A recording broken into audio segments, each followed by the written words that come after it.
नमस्कार, स्वागत है आप सबका दिन भर की तमाम बड़ी और अहम खबरों के साथ मैं हूं कवीन सचान। शुरुआत हेडलाइन से। गन्ना किसानों के बकाया भुगतान के लिए केंद्र सरकार का बड़ा फैसला। चीनी मिलों को मिलेगा 6,000 करोड़ का ब्याज मुक्त कर्ज, खाते में सीधे राशि होगी ट्रांसफर। दालों की बढ़ती कीमतों को रोकने के लिए बड़े पैमाने पर आयात का फैसला। बीते एक साल में कीमतों में 64% की बढ़ोतरी, जमाखोरों पर सख्त कार्रवाई के निर्देश। दिल्ली के पूर्व कानून मंत्री सोमनाथ भारती ने तोड़ा कानून, पत्नी ने की पीटने की शिकायत। घरेलू हिंसा पर महिला आयोग ने भेजा नोटिस, जवाब के लिए 26 जून तक का समय। म्यांमार सीमा पर सेना के अभियान की चौतरफा सराहना। 38 उग्रवादियों के मारे जाने की खबर। आतंकवाद पर जीरो टॉलरेंस के तहत कार्रवाई।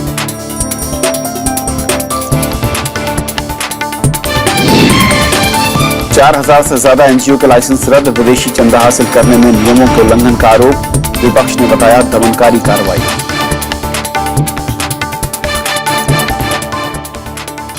और आइए देखते हैं हमारी पहली खबर।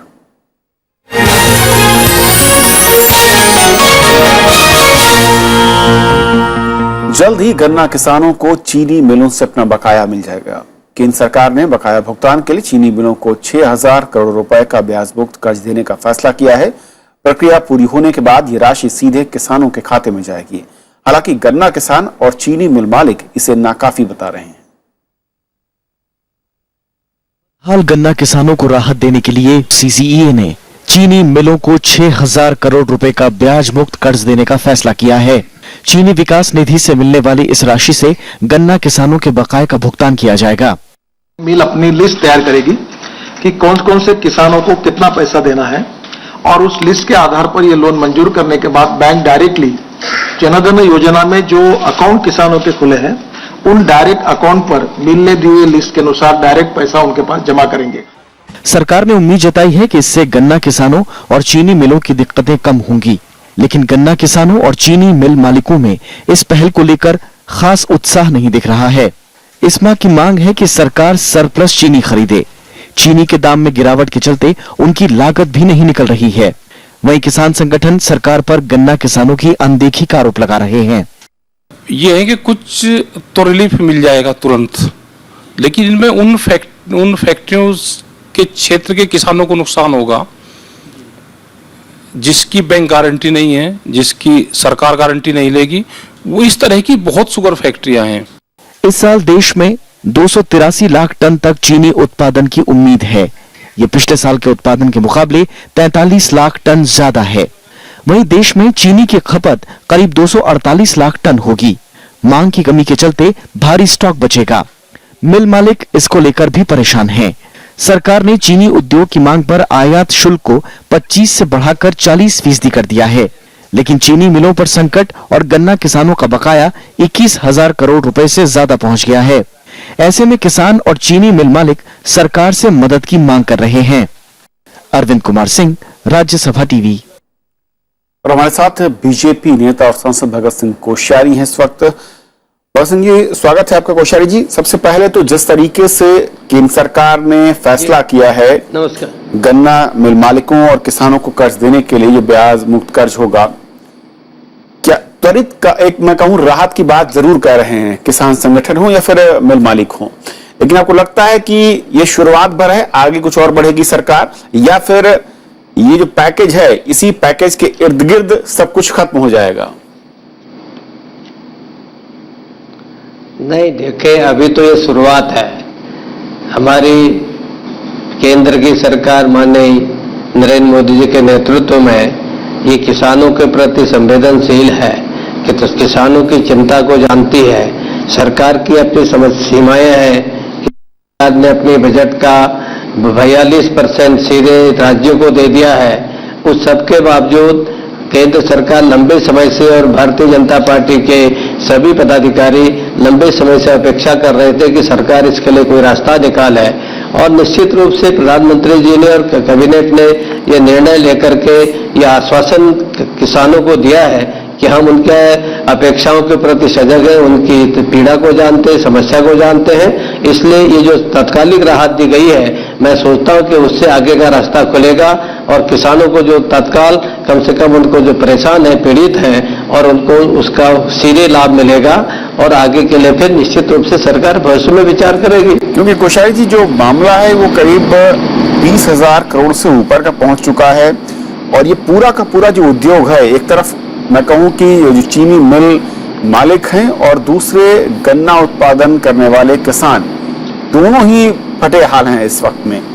क्या लगता है कि जो नीति बननी चाहिए थी इनकी भलाई के लिए या फिर इनको प्रमोट करने के लिए, उसमें बहुत ज्यादा और मैं कहूं कि देरी हो चुकी है उस दिशा में, उस तेजी के साथ कदम नहीं उठाया जा रहे हैं जिसकी जरूरत थी इस पूरे के पूरे मैं कहूं कि एक सेक्टर को?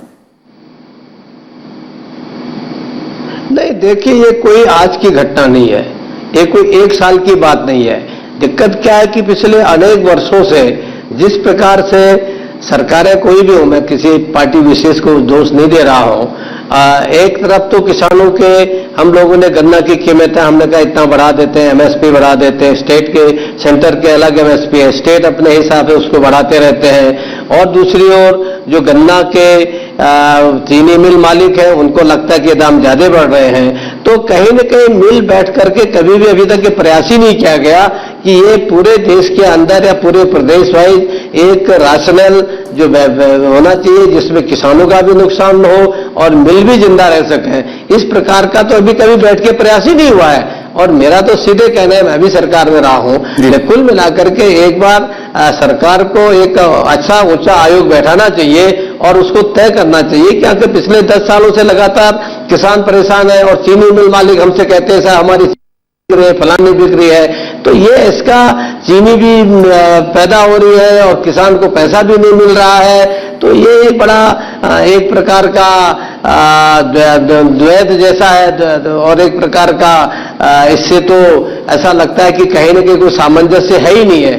तो भविष्य में मुझे लगता है कि निकट भविष्य में तुरंत ही कृषि नीति क्या होनी चाहिए, गन्ना नीति क्या होनी चाहिए, और वो नीति बना करके अगर सरकार कम से कम अभी तक जो कठिनाइयां हैं उनको तो धीरे धीरे सरकार कैसे मीट आउट करे वो तो समझ में आती है बात, पर भविष्य के लिए भी समस्या खड़ी होंगी, तो कि उत्पादन भी किसान करे और बर्बाद भी हो, ये भी उचित नहीं है। बिल्कुल, कहते हैं कि साहब हमारी चीनी बिक नहीं रही तो वो भी कई वर्षों तक किसानों को गन्ने का जो मूल्य का भुगतान है वो नहीं होता, ब्याज तो दूर की बात है, मूलधन तक उन्हें नहीं मिलता है। और अब तो हालत यह है कि रकबा इतना कम होता जा रहा है कई इलाकों में, क्योंकि अब किसानों ने सोच लिया कि शायद इस फसल से उसे फायदा तो कोई नहीं है लेकिन नुकसान कहीं कई गुना ज्यादा होता है। नहीं, ये आपकी बात बिल्कुल सही है। मैं तो किसानों के बीच में रहता हूं, अभी उत्तराखंड में भी किसान बहुत परेशान है और मैंने सरकार से बार बार आग्रह किया, मैंने केंद्रीय वित्त मंत्री जी से भी और बड़े लोगों से भी कहा कि चाहे चीनी खरीद लो चाहे कुछ भी करो, इनका पेमेंट होना चाहिए। मेरी पार्टी के सारे एमपीज भी इसी ओर कोशिश करते हैं, पर सरकार की सीमाएं हैं क्योंकि अतीत की गलतियों को वर्तमान सरकार को भुगतना पड़ रहा है और इसलिए एक निश्चित रूप से अब आप कह रहे रकबा कम हो रहा है, चीनी के बार बार मुझे कहा जाता है कि गन्ने का रकबा कम हो रहा है, लेकिन उसके बावजूद चीनी का उत्पादन बढ़ रहा है। इसका सीधा अर्थ दोनों बातें ये एक प्रकार के कंट्राडिक्टरी है कि चीनी का उत्पादन भी बढ़ रहा है और रकबा भी घट रहा है, तो रकबा घट रहा है तो उत्पादन कहां से बढ़ रहा है? इसका अर्थ है कि आज भी किसान ने आशा लगाए बैठा है और उसकी उचित भी है कि वो पैदा कर रहा है, जरूरत भी है। जब आप विदेश से आयात कर रहे हैं तो स्वदेश में तो स्वाभाविक रूप से इसके मतलब डिमांड तो है, तो उसको एक प्रकार से राज्य सरकारों के और गन्ना मिल मालिकों के और किसानों के बीच बैठ करके एक निश्चित नई नीति निर्धारण करनी चाहिए जिससे कम से कम आगामी आने वाले 1-2 साल के बाद किसान उतना ही गन्ना पैदा करे जितनी जरूरत है और मिल मालिक भी उतना ही गन्ना जरूरत है। ऐसा राशनल कहीं न कहीं बनाना पड़ेगा क्योंकि अभी तक एक प्रकार से केवल चीप पॉपुलरिटी के लिए हम लोग सोचते हैं कि गन्ने के दाम बढ़ गए, किसान सोचता है दाम बढ़ गया तो और पैदा करता है, लेकिन उसको उल्टा बैठता है। दाम तो हम बढ़ा देते हैं एमएसपी 200, 300, 250 है ना, और पता लगा कि किसान को उसका ब्याज भी नहीं मिल पा रहा है, उसके जो लागत है। इसलिए ये एक नई पॉलिसी बनानी चाहिए बैठ करके जिसके माध्यम से भविष्य में इस प्रकार का खतरा ही पैदा न हो कि एक ओर किसान रोए दूसरी ओर मिल मालिक रोए। तो ये जो चलिए कोश्यारी जी, आपने कहा कि नई नीति बनानी चाहिए और जो ये नहीं बनना कैबिनेट ने फैसला लिया है ये एक छोटा सा कदम है राहत की ओर, लेकिन देखना होगा कि नई नीति कितने जल्दी सामने आती है इस पूरे मसले पर। राजीव सर, जो कोऑर्डिनेशन की बात है उस पर भी कितना अमल लाया जाता है। फिलहाल बहुत बहुत शुक्रिया हमसे बातचीत करने के लिए आपका। ये थी हमारी पहली खबर। छोटा सा ब्रेक के उस पार दिन भर की दूसरी बड़ी खबर।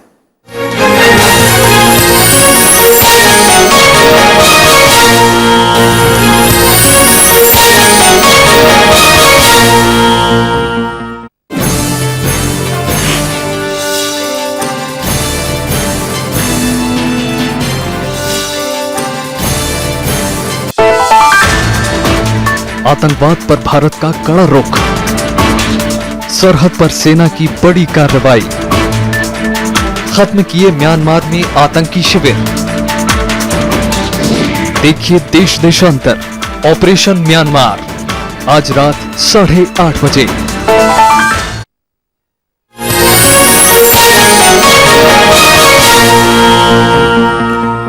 दालों की कीमतों पर अंकुश लगाने के लिए केंद्र सरकार ने बड़े पैमाने पर दाल आयात करने का फैसला किया है। सरकार ने राज्यों को भी आदेश दिया है कि जमाखोरों पर सख्ती बरती जाए।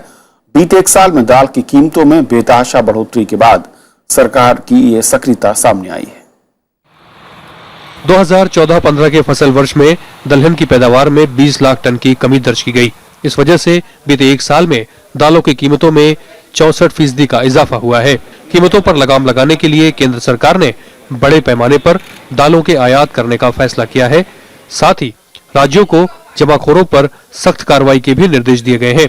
खाद्य और उपभोक्ता मामलों के मंत्री रामविलास पासवान ने भी भरोसा दिया है कि सरकार जरूरत के हिसाब से दालों का आयात करेगी। सरकार में कैबिनेट में इस बात की चिंता व्यक्त की गई कि दाल की कीमतें जिस प्रकार से बढ़ी है इसके ऊपर चर्चा हुई और प्रधानमंत्री ने तुरंत निर्देश दिए हैं कि बड़े प्रमाण पर दाल की कीमतें जो बढ़ रही है उसको रोकने के लिए हम दाल इंपोर्ट करने के लिए तुरंत कोशिश करें और अनुमति दें। सरकारी आंकड़ों के मुताबिक 2014-15 के फसल वर्ष के दौरान देश में दलहन उत्पादन घटकर 173.8 लाख टन रहने का अनुमान है, जबकि पिछले साल 192.5 लाख टन दलहन उत्पादन हुआ था। फिलहाल घरेलू जरूरतों को पूरा करने के लिए सालाना करीब 40 लाख टन दाल का आयात होता है। इसके अलावा अदालतों में चेक बाउंस के मामलों की भारी संख्या को देखते हुए कैबिनेट ने अध्यादेश लाकर नेगोशिएबल इंस्ट्रूमेंट एक्ट में संशोधन करने को मंजूरी दी है। अब चेक बाउंस के मामले वहां की अदालत में ही दायर किए जाएंगे जहां चेक भुनाने के लिए पेश किया गया था। हमारे कोर्ट में 18 लाख केसेस ऐसी पेंडिंग थी कि वो दिल्ली में चेक मिला और दिल्ली में केस डाली पर उसका जुडिक्शन बदल गया था। तो सरकार ने अब इसके बारे में पिछले पार्लियामेंट में उसका बिल भी मंजूर किया था और राज्यसभा में एक दिन वो नहीं हो पाया और इसलिए ये 18 लाख केसेस पेंडिंग है और इसमें बड़े प्रमाण पर लोग बहुत त्रस्त हैं। इन लोगों को रिलीफ देने के लिए सरकार ने ये ऑर्डिनेंस निकाला है। कैबिनेट ने बांग्लादेश, भूटान और नेपाल के साथ मोटर वाहन संधि को मंजूरी दे दी। इस करार पर 15 जून को भूटान में परिवहन मंत्रियों की बैठक में हस्ताक्षर किए जाएंगे। इसके अलावा केंद्र ने खरीफ सीजन के दौरान यूरिया की उपलब्धता के लिए 3 नाफ्ता प्लांटों के यूरिया उत्पादन का भी फैसला किया है। Bureau report, Rajya Sabha TV. केंद्र सरकार ने करीब 4000 से ज्यादा एनजीओ के लाइसेंस रद्द कर दिए हैं, जिनमें supreme court, bar association, DU और जेएनयू जैसे बड़ी यूनिवर्सिटीज भी शामिल हैं। इन पर विदेशी चंदा हासिल करने के मामले में अनियमितता बरतने के आरोप हैं। विपक्षी दलों ने इसे दमनकारी कार्रवाई करार दिया है। संदिग्ध गैर सरकारी संगठनों के खिलाफ कार्रवाई को आगे बढ़ाते हुए गृह मंत्रालय ने मंगलवार को 971 एनजीओ के लाइसेंस रद्द कर दिए। पिछले कुछ हफ्तों में रद्द लाइसेंसों की संख्या 4470 पहुंच गई है। ये एनजीओ अब एफसीआरए कानून के तहत विदेशी धन हासिल नहीं कर पाएंगे। ऐसे संस्थानों में दिल्ली विश्वविद्यालय, जवाहरलाल नेहरू विश्वविद्यालय, सुप्रीम कोर्ट बार एसोसिएशन और एस्कॉट्स हार्ट इंस्टीट्यूट जैसे संस्थान शामिल हैं। I think this is a very strange bureaucratic initiative to try to regulate our international funding system and flow of international support to a variety of organizations. If you find even Delhi University a defaulter or National Law University a defaulter, I think your method has to improve. विपक्ष ने भी सरकार के इस कदम पर सवाल खड़े किए हैं। NGOs who did not submit their accounts, who did not submit their returns, they were identified even in the UPA government and show cause notices were issued. If the present cancellation is a culmination of those show cause notices, I don't find anything wrong. हालांकि केंद्र में सत्तारूढ़ BJP ने NGO पर पाबंदी लगाए जाने को जायज ठहराया है। सेंट्रल गवर्नमेंट एनजीओज को लेकर जो भी कदम उठा रही है वो कानून के दायरे पे उठा रही है और स्वाभाविक रूप से जो फॉरेन कंट्रीब्यूशन रेगुलेशन एक्ट है, किसी भी एनजीओ ने अगर उसके नियमों को पालन नहीं किया है तो गवर्नमेंट इस पे कदम उठा रही है। दरअसल एनजीओ पर कड़ाई के पिछले राउंड में अप्रैल महीने के दौरान सरकार ने 9,000 से ज्यादा एनजीओ के लाइसेंस रद्द कर दिए थे। इन पर गैर कानूनी तरीके से विदेशी चंदा हासिल करने का आरोप था। विशाल दहिया, राज्यसभा टीवी, दिल्ली। म्यांमार सीमा पर उग्रवादियों के खिलाफ सफल अभियान के बाद राष्ट्रीय सुरक्षा सलाहकार अजीत डोभाल जल्द ही म्यांमार का दौरा करेंगे। इस दौरान वो म्यांमार सरकार से मिलकर उग्रवादियों के खिलाफ साझा कार्रवाई को लेकर बातचीत करेंगे। मंगलवार को ही सीमा के पास सेना ने उग्रवादियों के खिलाफ अभियान को अंजाम दिया, जिसमें 38 उग्रवादियों के मारे जाने की खबर है। ये है सेना के वो जाबाज कमांडो जिन्होंने मणिपुर से सटी म्यांमार सीमा पर उग्रवादियों की करतूत का बदला लिया। मंगलवार को 13 घंटे के ऑपरेशन में सेना के विशेष बल ने म्यांमार की सीमा में घुसकर उग्रवादियों के 2 ठिकानों को नेस्तनाबूद कर दिया। सेना के जवान बिना किसी नुकसान के ऑपरेशन को सफलतापूर्वक अंजाम देकर वापस लौट आए। चुनौती तो है और चुनौती को हाथ में लेते हुए जो काम किया देश हित में, वो देश वाला सब मिलकर के उसको हम लोग को इसको सैल्यूट करना चाहिए। सेना के जवानों को और जितने भी लोग इसमें जुड़े हुए हैं, ये प्रक्रिया है बहुत बड़ा, इसमें एक कोऑर्डिनेशन का आवश्यकता होता है। प्रधानमंत्री से मंजूरी मिलने के बाद राष्ट्रीय सुरक्षा सलाहकार अजीत डोभाल की निगरानी में इस क्रॉस बॉर्डर ऑपरेशन को अंजाम दिया गया। कार्रवाई में सेना के साथ वायुसेना के MI-17 हेलीकॉप्टरों का इस्तेमाल भी किया गया। I think the message is very clear that this government, this nation will no longer quietly suffer attacks on itself. We will retaliate. We are a very strong nation and we will retaliate hard. रक्षा मामलों के जानकारों का कहना है कि इस operation से जहां सेना का मनोबल बढ़ेगा, वहीं हिंसा फैलाने वालों को कड़ा सबक मिलेगा। बड़ा कोऑर्डिनेटेड ऑपरेशन था, इंटेलिजेंस इनपुट्स थे, आर्मी ने काम किया, एयरफोर्स ने उनको सपोर्ट दिया और म्यांमार ने भी भारत को सपोर्ट दिया। राजनीतिक दलों ने भी सेना को इस सफल ऑपरेशन के लिए बधाई दी है। It is good that we could, eliminate the militant sources in Myanmar, because the Myanmar government and the Myanmar army was friendly with India. That is why we could do that. जो 18 जवान हमारे शहीद हुए थे, उनकी आहुति, जो जीवन की आहुति उन्होंने दी थी, उसके बदले को अंजाम दिया गया। ये अपने आप में एक बहुत बड़ा मोरल बूस्ट है हिंदुस्तान की आर्मी के लिए, सभी हिंदुस्तानियों के लिए, कि अगर एक भी जवान को आप मारोगे तो हम आपको छोड़ेंगे नहीं। इस बीच चीन ने पूर्वोत्तर राज्यों में सक्रिय उग्रवादी गुटों से संपर्क और मदद के आरोपों को खारिज किया है। 4 जून को मणिपुर के चंदेल में सेना के काफिले पर उग्रवादियों ने हमला किया था। इसमें 18 जवान शहीद हो गए थे। इधर के दिनों में भारत ने म्यांमार के रास्ते दक्षिण पूर्व एशिया के देशों के साथ संपर्क बढ़ाने का निर्णय लिया था और इस पर काम शुरू भी हो गया है। इसलिए चीन का हाथ हो या न हो, जिसने भी इस घटना को अंजाम देने में मदद की है, उसका लक्ष्य भारत की एक्ट ईस्ट नीति को विफल करना है। इसलिए इस जवाबी कार्रवाई के बाद यह पता लगाना जरूरी है कि इस आतंकवादी हिंसा का उद्देश्य क्या है और कौन इनको चारा पानी दे रहा है।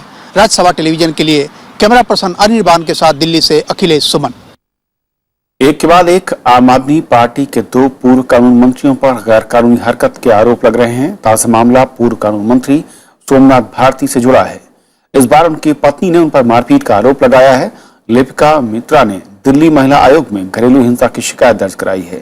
मामले की गंभीरता देखते हुए आयोग ने सोमनाथ भारती को नोटिस भेजा है। भारती को 26 जून तक इस नोटिस का जवाब भी देना है। लिपिका इससे पहले पुलिस में भी घरेलू हिंसा का मामला दर्ज करा चुकी हैं। I want separation. I want out from this marriage. I want to live with dignity with my children.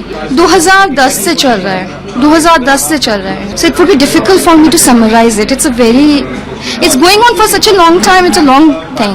Mrs Somnath Bharti जो हमारे पास आई हैं, उन्होंने अपने पति के खिलाफ डोमेस्टिक वायलेंस का, जब से उनकी शादी हुई है 2010 से, तब से लगातार मार पिटाई, और आपने जिस तरह की देखा उनके हालात भी, मार पिटाई ये सब उनके साथ होती रही।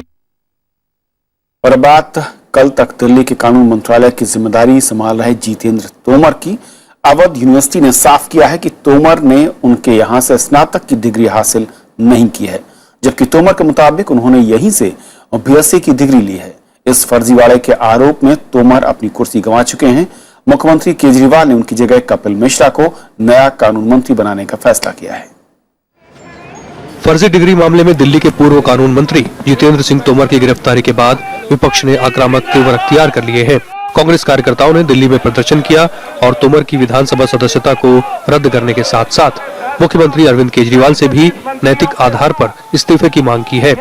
जो पारदर्शिता की बात, ईमानदारी की बात, लोकपाल की बात और बड़े बड़े नारे देकर के सत्ता में आए थे ईमानदारी के, 1031 अफसरों के खिलाफ तो खुल गया। अपना लोक आयुक्त क्यों नहीं अभी तक इन्होंने अपॉइंट किया? हमारा मुख्य सवाल ये है और इसलिए नैतिकता के आधार पर हम केजरीवाल जी के इस्तीफे की मांग करते हैं। आपके अब आंतरिक लोकपाल भी नहीं है, जो आंतरिक लोकपाल है जिसके कारण से आप चीजों को ट्रांसपेरेंट रखते थे, चीजों को ठीक रखते थे, वो भी आपके पास नहीं है। लोकायुक्त की अभी तक नियुक्ति नहीं हुई है दिल्ली के अंदर। तो ये केवल कहना और करना, दोनों बातों में बहुत फर्क है। फर्जी डिग्री मामले में 4 दिनों के पुलिस रिमांड पर भेजे गए जितेंद्र सिंह तोमर को लेकर दिल्ली पुलिस सुबह फैजाबाद पहुंची। यहाँ उनकी डिग्री की जांच के लिए सबूत जुटाए जा रहे हैं। कानून की डिग्री की जांच के लिए तोमर को भागलपुर भी ले जाया जा सकता है। हालांकि आम आदमी पार्टी ने इसे केंद्र सरकार की साजिश बताया है। जिस तरीके से कल हुआ है, ये किसी लोकतंत्र में संभव नहीं है। ये एक तानाशाह के साथ, तानाशाह के रिजीम में ही ऐसा हो सकता है। इस बीच दिल्ली के मुख्यमंत्री अरविंद केजरीवाल और मनीष सिसोदिया ने बुधवार को उपराज्यपाल नजीब जंग से मिलकर जितेंद्र तोमर का इस्तीफा सौंपा। उन्होंने दिल्ली के नए कानून मंत्री के लिए कपिल मिश्रा के नाम की सिफारिश भी की है। इस बीच आम आदमी पार्टी के एक और विधायक भी फर्जी डिग्री के मामले में घिरते नजर आ रहे हैं। कमांडो सुरेंद्र सिंह की डिग्री का मामला अदालत में भी विचाराधीन है। विपिन चौहान, राज्यसभा टीवी। केजरीवाल सरकार को एक और झटका दिल्ली हाईकोर्ट ने दिया है। कोर्ट ने एंटी करप्शन ब्यूरो से जुड़े केंद्र की नोटिफिकेशन पर रोक लगाने से इनकार कर दिया। नोटिफिकेशन के मुताबिक दिल्ली एसीबी किसी केंद्रीय कर्मचारियों पर कार्रवाई नहीं कर सकेगी। आम आदमी पार्टी ने इसे कोर्ट में चुनौती दे रखी है। दिल्ली की एंटी करप्शन ब्यूरो से जुड़े केंद्र सरकार के नोटिफिकेशन मामले में दिल्ली सरकार को झटका लगा है। दिल्ली हाईकोर्ट ने गृह मंत्रालय के नोटिफिकेशन पर स्टे लगाने से इनकार कर दिया है। कोर्ट ने कहा कि नोटिफिकेशन को लेकर पहले से ही मामला चल रहा है, ऐसे में नई पीआईएल छुट्टी के दौरान स्वीकार नहीं की जा सकती। दरअसल मंगलवार को दिल्ली के उपराज्यपाल नजीब जंग ने दिल्ली सरकार के होम सेक्रेटरी धर्मपाल के तबादले को खारिज करते हुए धर्मपाल और एसीबी के नवनियुक्त प्रमुख मुकेश कुमार मीणा को अपने पदों पर बने रहने का आदेश दिया था, जबकि दिल्ली सरकार ने एलजी की ओर से नियुक्त किए गए होम सेक्रेटरी धर्मपाल का तबादला कर दिया था और नए एसीबी चीफ एमके मीणा को भी ज्वाइन करने से मना कर दिया था। जानकारों का कहना है कि इस तरह के विवादों को निपटाने के लिए नियमों के सरलीकरण की जरूरत है। एलजी जो सेंट्रल गवर्नमेंट को रिप्रेजेंट करते हैं और सीएम, तो ये जब तक इसको रिजॉल्व नहीं किया जाएगा तब तक होगा नहीं। हमारा कानून ही कंफ्यूजन ये क्रिएट करता है। कानून की व्याख्या नए सिरे से जब तक नहीं करेंगे तो एग्जिस्टिंग स्टेट ऑफ जो अफेयर्स है उसमें इस ढंग के कंफ्यूजन का बहुत ज्यादा स्कोप है। दिल्ली में आम आदमी पार्टी सरकार और उपराज्यपाल के बीच अधिकारों के क्षेत्राधिकार को लेकर तनातनी चल रही है। संविधान के तहत दिए गए अधिकारों की केंद्र और दिल्ली सरकार की ओर से अलग अलग व्याख्या करने से समस्या बढ़ रही है। इससे जुड़ा मामला सुप्रीम कोर्ट में भी लंबित है। रविंद्र सिंह शौरान, राज्यसभा टीवी। विवादों में उलझी दिल्ली सरकार की अनदेखी से जनता परेशान है। राज्य सरकार और एमसीडी के बीच चल रही तकरार के बीच सफाई कर्मियों ने काम करना बंद कर दिया है। सफाई कर्मचारी वेतन मिलने में हो रही देरी को लेकर नाराज हैं। आइए देखते हैं पूर्वी दिल्ली इलाके में सफाई के हाल पर राज्यसभा टीवी की एक खास पड़ताल। यह नजारा पूर्वी दिल्ली के पटपड़गंज इलाके का है। यहाँ सड़कें अब कूड़े के ढेर में तब्दील हो चुकी है। सफाई कर्मचारियों की 15 दिनों से चली आ रही हड़ताल की वजह से इलाके में गंदगी और बदबू से लोग परेशान हैं। ये पहली बार हो रहा है जब इस तरह का कूड़े का अंबार लगा हुआ है। पूरी दिल्ली त्राही त्राही कर रही है और कूड़े से पूरी दिल्ली सड़ रही है। जितने बाजार वाले हैं सुबह के पेट में लात लग रही है, सरकार काम नहीं कर रही है सही से, हम लोगों को बहुत दिक्कत हो रही है। ये आप लोग खुद देख लीजिए पीछे कितना कूड़ा है, आगे देखिए पुलिया पे कितनी दिक्कत हो रही है। बाजार कैसे लेगा, हम लोग कैसे रोजगार करेंगे। दरअसल सफाई कर्मचारी पिछले 3 महीने से वेतन नहीं मिलने से नाराज हैं और हड़ताल पर है। उन्होंने भी अपनी मजबूरी जाहिर की है। 3 माह से हम गरीबों की सैलरी नहीं है, हमारे बच्चे भूखे मर रहे हैं, हमारे बच्चे सड़क पे आ गए, यहाँ तक कि उनकी स्कूल की फीस भी नहीं गई है। और अभी तक ना दिल्ली सरकार की आंखें खुली है, ना ही केंद्र सरकार की आंखें खुली है। यहाँ तक कि किसी ने हमारे फेवर में अभी प्रेस के माध्यम से कोई बयान भी नहीं दिया है कि हमें वो राहत देंगे कुछ। हालांकि पूर्वी दिल्ली के महापौर हर्ष मल्होत्रा ने इन हड़ताली कर्मचारियों से काम पर लौटने की अपील की है। उन्होंने कहा कि दिल्ली सरकार से पैसा नहीं मिलने के बावजूद एमसीडी के कई करोड़ से जमा पैसे से तनख्वाह देने की कोशिश की जा रही है। इसमें बड़ी जिम्मेदारी दिल्ली सरकार की है, उनकी संवैधानिक जिम्मेदारी है। नगर निगम को जो भी उसका ड्यू शेयर है, हमारा पैसा है नगर निगम का, जो कि दिल्ली के टैक्स पेयर्स का पैसा हमें 10.5% मिलता है, उसकी पहली किस्त पहले अप्रैल के पहले हफ्ते में मिलनी चाहिए थी, जो कि हमें नहीं मिली। उसमें से उन्होंने ग्लोबल शेयर का एक पैसा नहीं दिया। अब कुछ पैसा वो रिलीज करने की बात उन्होंने करी है, पैसा अभी रिलीज नहीं किया है। दरअसल एमसीडी मौजूदा हालात के लिए दिल्ली सरकार को जिम्मेदार ठहरा रही है। एमसीडी के मुताबिक दिल्ली सरकार उसे उसके हिस्से का 300 करोड़ रुपए नहीं दे रही, जिसकी वजह से कर्मचारियों को वेतन देना मुश्किल हो गया है। एक पखवाड़े से दिल्ली नगर निगम के सफाई कर्मचारियों की हड़ताल खत्म होने का नाम नहीं ले रही है। कर्मचारी दिल्ली सरकार और केंद्र सरकार दोनों पर लगातार दबाव बनाने की कोशिश कर रहे हैं, लेकिन फिलहाल कोई राह नजर नहीं आ रही है। ऐसे में क्लीन दिल्ली और ग्रीन दिल्ली का दावा करने वाली दिल्ली सरकार कटघरे में खड़ी नजर आ रही है। कैमरामैन सुधांशु के साथ मोहम्मद फातेह, टीपू, राज्यसभा टीवी। आंध्र प्रदेश के मुख्यमंत्री एन चंद्रबाबू नायडू ने आज प्रधानमंत्री नरेंद्र मोदी से मिलकर फोन टैपिंग मामले की शिकायत की। नायडू ने तेलंगाना के मुख्यमंत्री के चंद्रशेखर राव पर गैरकानूनी तरीके से उनका फोन टैप करने का आरोप लगाया। वो बीजेपी के राष्ट्रीय अध्यक्ष अमित शाह और केंद्रीय मंत्री वेंकैया नायडू से भी मिले। दरअसल तेलंगाना विधान परिषद के चुनाव में कैश फॉर वोट मामले में मनोनीत विधायक एल्विस स्टीफेंस की बातचीत का ऑडियो टेप सामने आया, जिसके बाद टीडीपी ने राज्यपाल से हस्तक्षेप करने की मांग की। आंध्र प्रदेश पुलिस ने तेलंगाना के मुख्यमंत्री के चंद्रशेखर राव के खिलाफ मामला भी दर्ज किया। वोट के बदले नोट के मामले में टीडीपी के विधायक रेवंत रेड्डी को एसीबी ने गिरफ्तार किया था, जिन्हें आज एक दिन की अंतरिम जमानत मिल गई। शेयर बाजार में लगातार 6 दिन से जारी गिरावट पर आज ब्रेक लगा। दिन भर बाजार में मजबूती रही। सेंसेक्स में करीब 450 अंकों की तेजी देखी गई, वहीं निफ्टी 8150 के पार पहुंच गया। हालांकि बीएसई का 30 शेयरों वाला सेंसेक्स 359 अंकों के उछाल के साथ 26,840 पर बंद हुआ।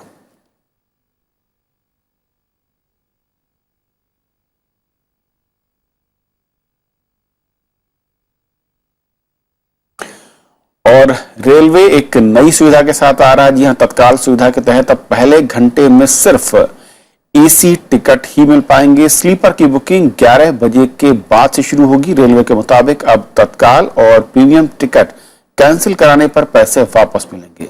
रेलवे ने प्रीमियम ट्रेन का नाम बदलकर सुविधा ट्रेन रखने का भी इरादा जाहिर किया है। तो खबरों के आज के सफर में इतना ही, लेकिन जाते आते छोड़ जाते हैं देश और दुनिया की कुछ और बड़ी खबरों के साथ। शरद पवार को आज एनसीपी का एक बार फिर निर्विरोध अध्यक्ष चुना गया। पटना में पार्टी के छठे अधिवेशन में इस पर मोहर लगा दी गई। 1999 में पवार ने राष्ट्रवादी कांग्रेस पार्टी बनाई थी, तब से लगातार वे पार्टी अध्यक्ष हैं।